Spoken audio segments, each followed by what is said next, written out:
فأنا ناصح لإخواني بالصدع بالحق تبيض وجوههم. السكوت في مسألة الحزبية يضرها، فاصدع بما تؤمر وأعرض عن المشركين. سلامي على دماج ورجالها والشيخ يحيى ودار العلم يا سعد بانيها. Bismillahirrahmanirrahim. Alhamdulillah wassalatu wassalamu ala Rasulillah wa ala alihi wa sahbihi wa man wala. Kita lanjutkan kajian tafsir kita. Karena kita sampai beberapa faedah yang bisa kita ambil dari dua ayat yang sudah kita baca. Ayat yang ke 12 dan 13 dari surat Al-Maidah. Yang pertama adalah at-tadhkir bima akhadallahu ala bani Israil minal mitsaq.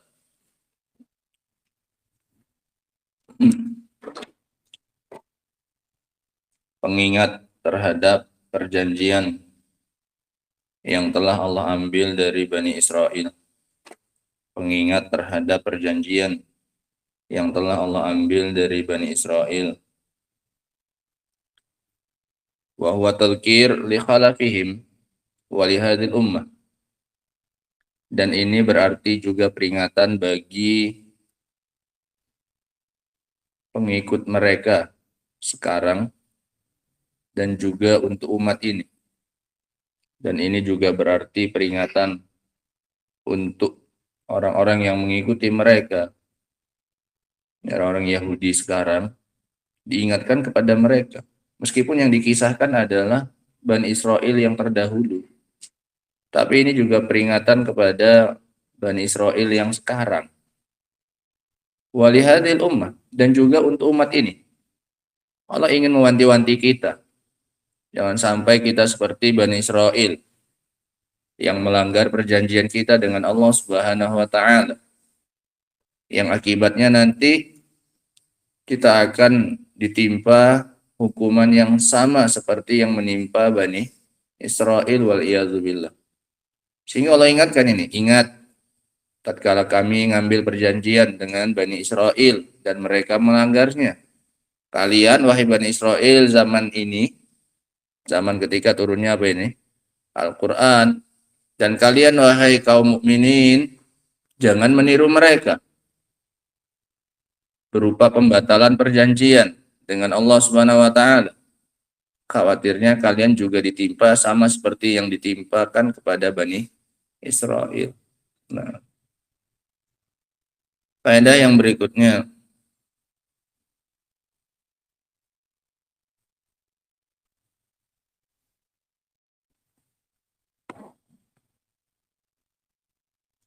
isbatu khalqillahi li af'alil ibad. Perbuatan hamba diciptakan oleh Allah Subhanahu wa taala. Perbuatan hamba diciptakan oleh Allah Subhanahu wa taala. Wa ba'atsna minhum fa aghrayna bainahum. Sehingga apa yang dilakukan hamba itu diciptakan oleh Allah Subhanahu wa taala. Dan itu sesuai dengan hikmahnya Allah, bukan suka-suka Allah. Nah, yang pantas untuk diarahkan oleh Allah kepada kebaikan, Allah mudahkan dia melakukan kebaikan. Yang pantas untuk disesatkan, Allah mudahkan dia melakukan sebab-sebab kesesatan.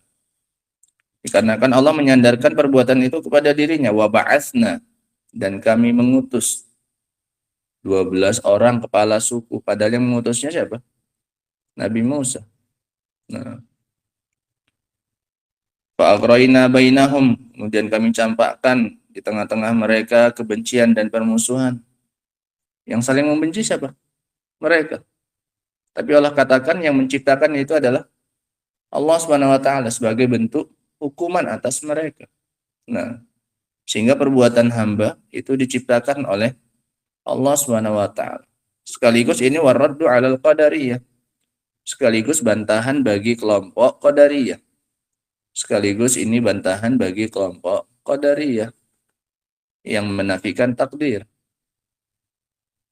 Sekaligus ini adalah bantahan bagi kelompok Qadariyah yang mengatakan bahwasanya perbuatan hamba itu tidak ada sangkut pautnya, tidak ada hubungannya dengan Allah Subhanahu wa taala. Hamba itu sendiri yang menciptakan perbuatannya. Ini keyakinan kelompok Qadariyah, Majus hadhil ummah, yang dikatakan mereka ini adalah majusinya umat ini. Orang-orang Qadariyah, mereka adalah majusinya umat ini.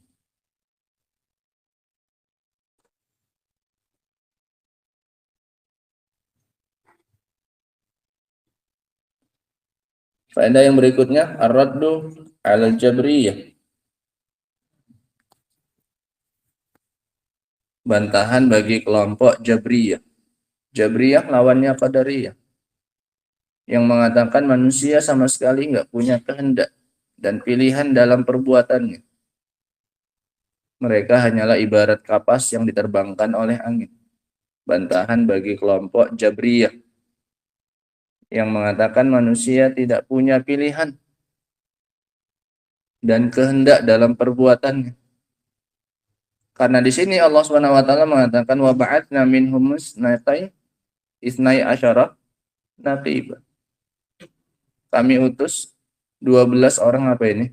Naqib. Apanya naqib kemarin? Arif, pengawas, pemantau. Siapa yang mantau? Yang 12 itu atau Allah? Yang 12 atau Allah yang memantau? Hah? Yang memantau kaumnya itu siapa? Allah atau yang 12 orang ini? Yang 12 menunjukkan pemantauan itu, yang ngawasi. Perbuatannya siapa ini? Perbuatan Allah atau perbuatan hamba? Hamba. Allah sandarkan kepada hamba. Yang mengawasi itu hamba. Yang mengawasi kaumnya, kepala sukunya, yang bertugas melihat mereka menjalankan perjanjian atau tidak. 12 orang pengawas. 12 orang itu yang bertugas.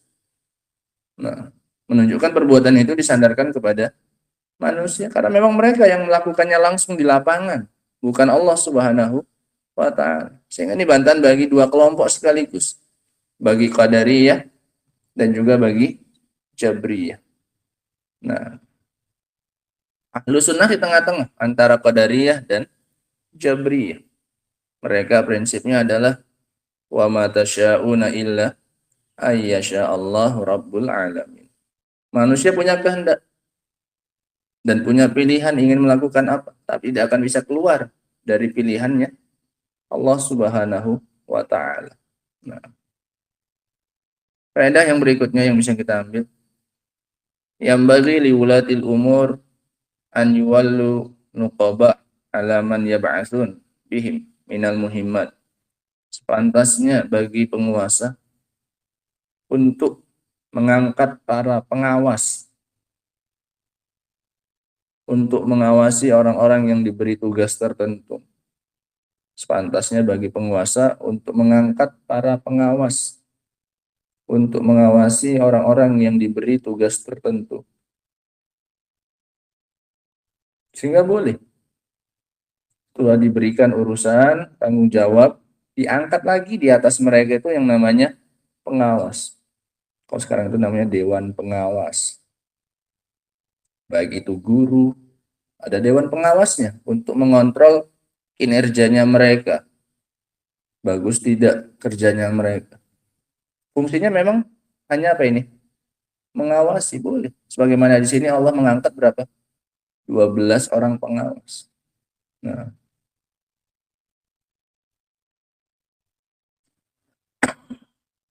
faedah yang berikutnya, janji Allah kepada Bani Israel jika mereka menunaikan janji mereka. Janji Allah kepada Bani Israel jika mereka menunaikan janji mereka.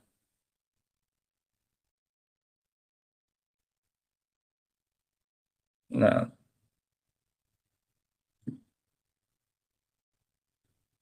Allah janji Allah akan bersama dengan mereka. Wa qala Allahu inni ma'akum, dan seterusnya, lain aqamtumus shalah. Nah, faedah yang berikutnya, pentingnya perkara salat dan zakat. Pentingnya perkara salat dan zakat sampai-sampai dijadikan oleh Allah poin perjanjian dengan Bani Israel. Sehingga ini bukan hanya punya kedudukan bagi kaum muslimin saja. Salat dengan zakat ini ternyata juga punya kedudukan di kalangan Bani Israel. Sampai-sampai Allah jadikan sebagai poin apa ini? Poin perjanjian. Dan ini sangat sering digandengkan oleh Allah Subhanahu wa taala. Dikarenakan keduanya adalah salah satu atau salah dua dari ibadah-ibadah yang paling agung. Salat adalah ibadah badaniyah yang paling agung. Zakat ini adalah salah satu ibadah harta yang paling agung, lengkap. Dan ini dua bentuk ihsan. Yang satu ihsanun ilal khaliq dengan salat, berbuat baik kepada khaliq dengan salat. Yang satunya ihsanun ilal makhluk. Yang satunya berbuat baik kepada makhluk, yaitu zakat. Makanya sangat sering digandengkan oleh Allah antara salat dengan apa? Zakat. Yang satu ibadah badaniyah, yang satu ibadah maliyah. Yang satu ihsan ilal khaliq, yang satunya ihsan ilal makhluk. Lengkap. Makanya sangat sering dipasangkan oleh Allah antara salat dengan apa? Dengan zakat. Nah, karena saling melengkapi. Faedah yang berikutnya. Sehingga salat dan zakat ini merupakan kewajiban bagi Bani Israel juga. Sebagaimana kewajiban bagi kita, umatnya Muhammad SAW, ternyata salat dan zakat ini juga kewajiban siapa nih? Bani Israel. Kok tahu kewajiban dari mana ini? Dijadikan perjanjian. Buktinya ketika tidak ditunaikan, diancam.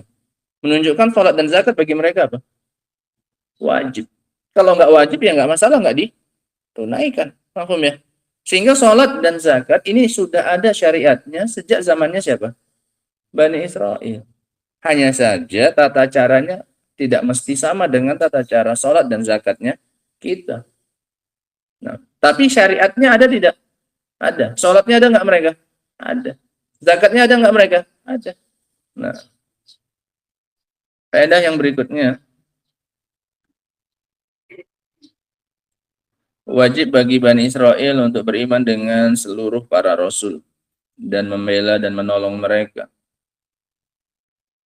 dan mengagungkan mereka. Wa fi muqaddimatihim Muhammadun sallallahu alaihi wasallam. Wajib bagi Bani Israel untuk mengimani seluruh para rasul dan menolong serta mengagungkan mereka. Kita ambil dua makna dari ta'zir. Makna ta'zir bisa munasarah, bisa ta'zim. Menolong dan juga mengagungkan. Dua-duanya bisa. Maknanya ta'zim sebagaimana dalam as-sihah yang disebutkan juga oleh Syekh Abdurrahman As-Sa'di, dan juga dalam An-Nihayah maknanya adalah munasarah. Membela, membantu. Itu maknanya ta'zir. Dan yang paling terdepan adalah Muhammad sallallahu alaihi wasallam. Dan yang paling terdepan adalah Nabi kita Muhammad sallallahu alaihi wasallam. Artinya wajib bagi Bani Israel untuk beriman dengan Nabi kita. Ini yang dipentingkan, ini yang ditekankan. Karena ayat ini turunnya kepada Nabi kita Muhammad sallallahu alaihi wasallam. Seolah-olah ini nyindir mereka. Hei Bani Israel, ingat kalian dulu udah punya janji sama Allah untuk beriman dengan semua Rasul. Dan ini sekarang turun, datang Rasul yang terakhir, siapa? Muhammad SAW. Ini ayat ini nyindir mereka. Diingatkan mereka dengan janji mereka dulu yang pernah janji untuk beriman dengan apa ini? Semua Rasul, termasuk yang turun kepadanya ayat ini, yaitu Muhammad SAW. Kenapa kalian nggak mau beriman? Ingat nggak janji kalian dulu? Sehingga ayat ini nyindir mereka. Kenapa sekarang mereka nggak mau beriman dengan Muhammad SAW? Padahal dulu isi perjanjian mereka beriman dengan semua apa ini? Rasul, dan untuk menolongnya dan mengagungkan Rasul tersebut. Nah,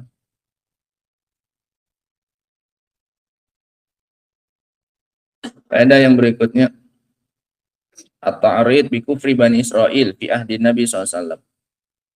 Bahasa isyarat atas kufurnya Bani Israel yang ada di zaman Nabi SAW. Isyarat bahasa isyarat atas kufurnya Bani Israel. Ini bantahan bagi orang-orang yang menganggap mereka itu masih mukmin.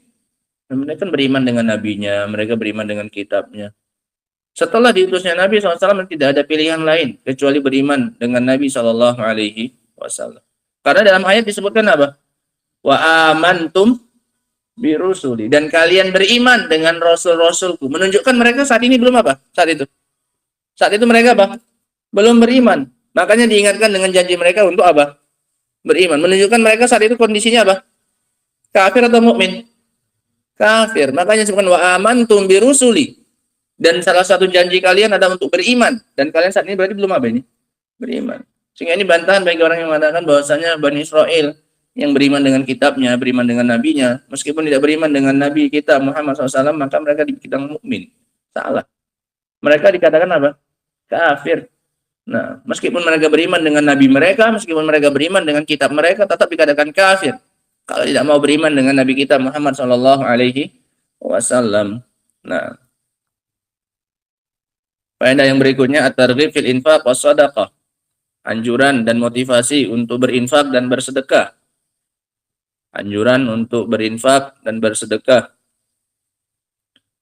Wa ada ma fil mali minal hukuk, dan menunaikan semua hak-hak harta. Dan menunaikan semua hak-hak harta. Dari mana ini diambil? Wa aqratumullaha qardan hasana. Dan kalian udah janji untuk meminjamkan kepada Allah dengan pinjaman yang baik. Kasih pinjaman sama Allah Subhanahu wa taala dalam bentuk sedekah, dalam bentuk infak. Nah, sampai-sampai dibahasakan dengan pinjaman. Faedah yang berikutnya, pinjaman yang dikembalikan adalah pinjaman yang hasanan, yang baik. Pinjaman yang dikembalikan adalah pinjaman yang hasanan. Allah enggak membalikan semua pinjaman. Makanya yang Allah minta hanya qardan apa ini? Hasanan. Apa qardan hasanan kemarin? Sudah lewat, kita sebutkan dua kriterianya. Yang khalisan lillah, yang ikhlas karena Allah Subhanahu wa taala, dan juga min malil halal, minal malil halal, dikeluarkan dari harta yang halal. Itu namanya qardan hasanah. Niatnya ikhlas, hartanya dari harta yang baik. Nah, ini baru dikatakan qardan hasanah, pinjaman yang baik. Kalau niatnya ikhlas dan harta tersebut dari harta yang baik, harta yang halal. Nah,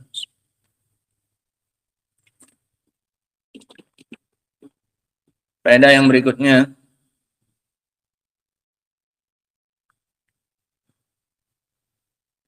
menggandengkan antara motivasi dan juga ancaman agar tumbuh dua sifat yang mulia, ar-raja wal khauf. Menggandengkan antara targhib wa tarhib, menggandengkan antara ancaman dan motivasi, dorongan dan penakut-nakutan, selalu diiringkan. Setelah dijanjikan, diiming-imingi, maka kemudian diancam juga agar tumbuh dua sifat yang bagus, yang utama, yaitu al-khawfu war-raja, agar tumbuh rasa harap dan juga tumbuh rasa takut. Nah, faman kafara ba'da dzalika minkum faqad dhalla sawa'as sabil. Barang siapa yang kufur, sebelumnya dijanjikan oleh Allah Subhanahu wa taala, la ukaffiranna ankum sayyi'atikum, akan aku hapuskan. Ini dorongan, motivasi, diiming-imingi. Nah, faedah yang berikutnya,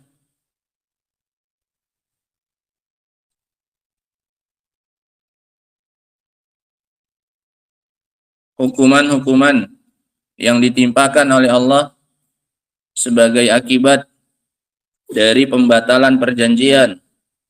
Hukuman-hukuman yang ditimpakan oleh Allah sebagai akibat dari pembatalan perjanjian.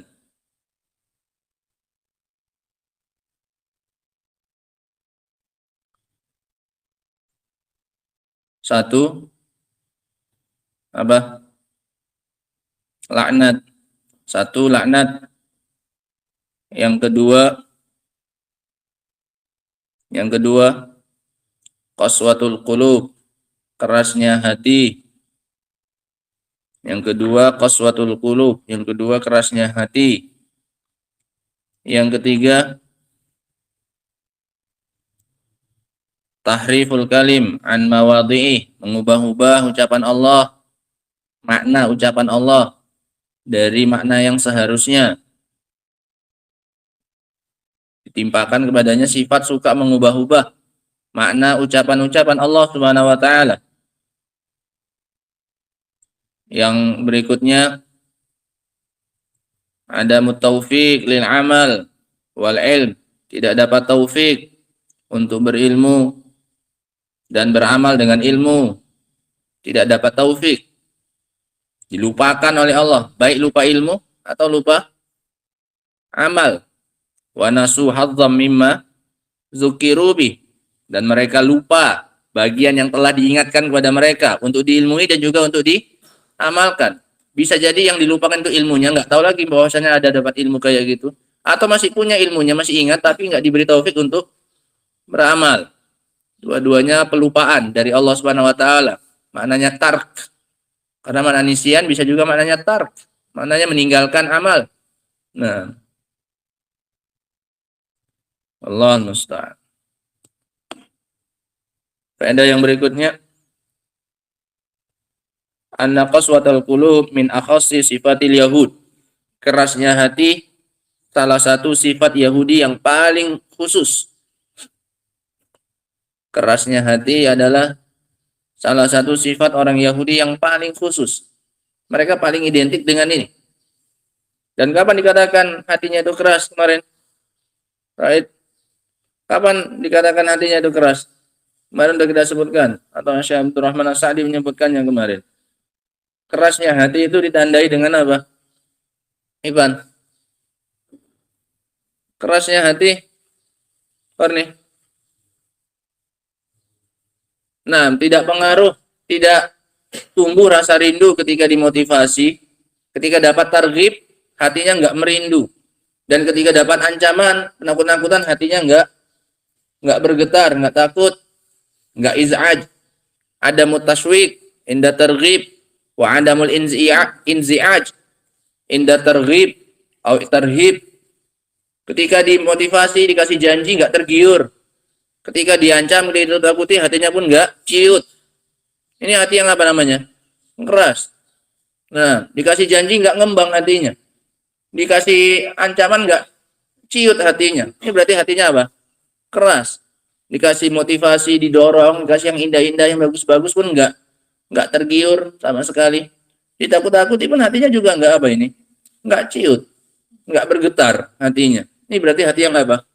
Hati yang keras. Dan Allah banyak menyebutkan sifat ini dari orang-orang Yahudi. Nah, summa qasat qulubuhum min ba'di dzalik fahiya kal hijarati au asyad qaswah. Surat apa ini? Al-Baqarah. Bahkan lebih keras hati mereka dari batu, kata Allah Subhanahu wa taala.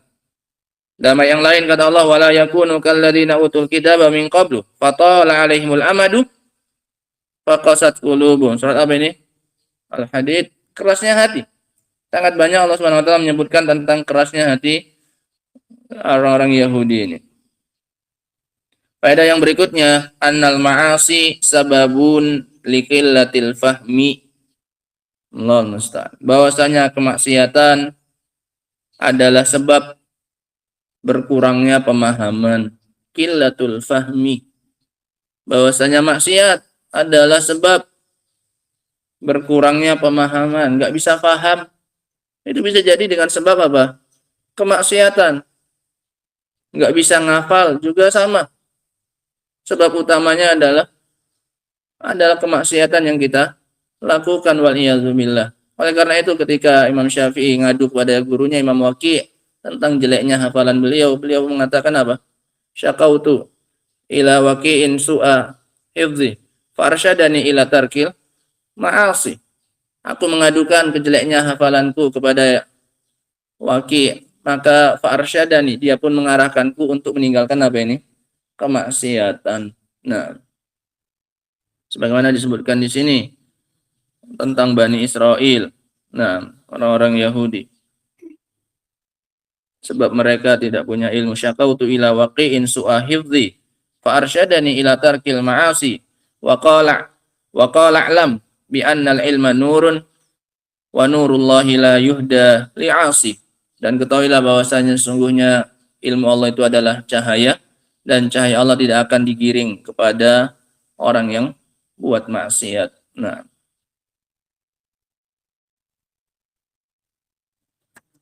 faedah yang berikutnya, hukuman yang terakhir apa? Belum disebutkan situ.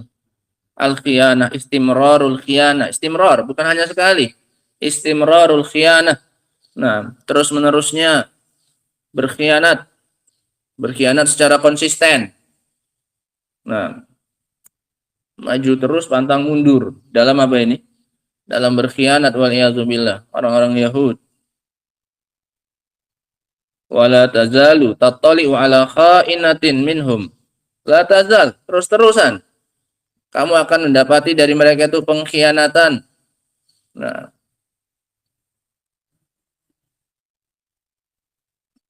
faedah yang berikutnya, ini kita lompat-lompati aja ya, kan. Sebenarnya terlalu banyak nih faedahnya. Udah berapa ya?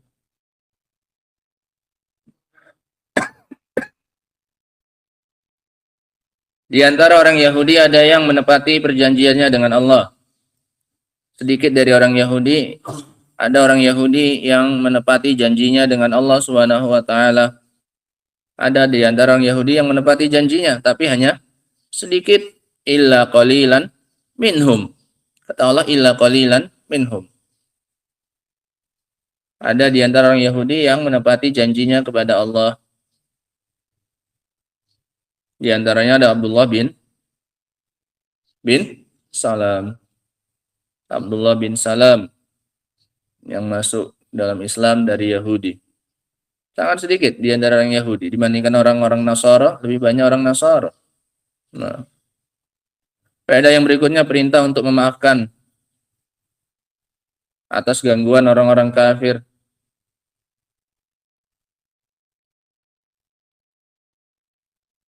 Jika terdapat di dalamnya kemaslahatan.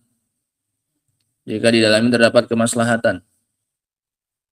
Seperti kondisi kaum muslimin yang lemah, kondisi ekonominya masih tergantung dengan orang-orang kafir. Maka di saat tidak mampu untuk berjihad melawan mereka, maka yang diperintahkan oleh Allah adalah memaafkan dan lapang dada. Nah, fa'fu anhum wasfah, disuruh maafkan, suruh lapang dada. Innallaha yuhibbul muhsinin. Ini dalam kondisi-kondisi di mana kaum muslimin apa ini? Tidak mampu untuk berjihad melawan mereka. Nah, sudah habis 2 ayat itu. Nah, ini beberapa faedah sedikit ya ikhwan yang bisa kita sampaikan sebagai pengingat saja atas apa yang sudah kita ambil. Adapun ayat yang ke-14 insyaallah taala akan kita baca pada pertemuan berikutnya insyaallah. Wa akhiru da'wana alhamdulillahi rabbil alamin. Subhanakallahumma bihamdika asyhadu an la ilaha illa anta astaghfiruka wa atubu ilaik. Walhamdulillahi rabbil alamin.